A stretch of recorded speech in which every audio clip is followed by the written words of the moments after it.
What's up, everybody? It's the homie Truth Teller, the street reporter, and a lot of people be asking me about Cutthroat Vaughn.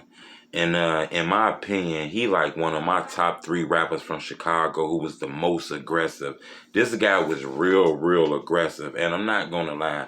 Watching his career and when he was doing his music shit, I clearly could see that it was a possibility that it might end up bad for this guy. This guy was like one of the most disrespectfulest Chirac rappers. He was on G Herbo ass. You know what I'm saying? Him and No Limit, Lil Bibby and all of them, to the point where he was wearing t-shirts with their dead homies on them. You know what I'm saying? This guy was wearing hoodies with their dead homie names on them and shit like that. This guy was very tough. He had a lot of enemies too. When he died, you had guys like 600 Breezy laughing at his death, all kind of shit. This guy was into it with like No Limit. He was into it with like 600, O Block, Front Street. Him and his brother actually caught up with one of the No Limits, one of G Herbo homies. That video went viral on the internet where they ran up on Buddy. I forgot his name. I think it's Cairo. And, Cutthroat Vaughn filmed his brother, cracked him, you know what I'm saying, hit him and stole on him inside of a McDonald's. Those guys had, that thing on him and shit. That's why those young men were scared and shit in that store too. And plus they knew Cutthroat Vaughn and was tough. They were very tough. Those were aggressive guys, and his songs were kind of aggressive. That was the only thing that bothered me with Cutthroat Vaughn. I never had a chance to interview him, but I interviewed people close to him, like Cutthroat Smokey J. I interviewed, I believe, his cousin, Cutthroat Pac Migo. I interviewed Cutthroat Raw. And I'm not really sure what's going on with the Raw, because I see Raw and Cutthroat Dre, which is Von's cousin, beefing, saying he not part of the Cutthroat. So I don't really know what's going on with that.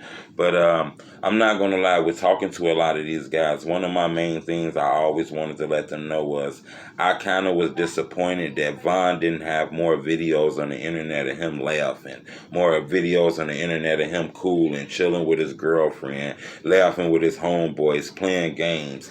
All I seen was videos of him beating people up, smacking people up, being tough, wearing hoodies and shirts with people dead homies on them, saying R.I.P. to somebody dead homie with people pissing on him and all kind of things like that. That's all I seen with King Von, and I'm not saying that's who that guy was. I understand in Chicago, Chief Keef got famous off of violence. He monetized off of the gun violence. So any other rapper who tried to monetize, they might have been faking it. I'm not saying he was faking it, so I don't want to really just judge him. But I can say every video on the internet of him is aggressive as hell, which makes us seem like he was a bully, he was a monster, he was a tough guy. So it wasn't that hard to see that this was a possibility. When he lost his life, I'm hearing rumors that it was a full-fledged war that went on, with the cutthroats and whoever did what happened, because that whole area was filled with murders and death. Shit was all in the newspaper and stuff like that. Pictures of pictures of Cutthroat Vaughn was plastered all on the internet. I guess somebody had a chance to take a video or a picture of it and shit, just to have more disrespect to the shit, But that's what it was. I never got a chance to interview him, so I can't give you a 10-minute blog about somebody I never interviewed. I don't want to make up no lies on him. But from the people I did talk to, they told me that he was real aggressive, and from my own eyes, he looked very aggressive, Seemed like he wasn't for none of that, And when he got to dissing 600 Breezy on the internet from back in the day, seemed like Breezy got him back when he died.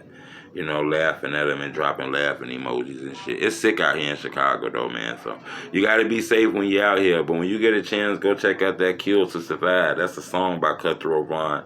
You can kind of hear the grittiness in that shit. Like his drill music, right? Look, when I listen to Chief Keef, that shit get me hype. I get to doing this. You feel me? You get to doing this and shit. You listen to Chief Keef. You listen to his song, you get to thinking about Freddy Krueger movies and shit, man. This shit just, the beat slow and shit. The shit just sinister, man. But y'all go check it out and see what I'm talking about. It's the homie Truth.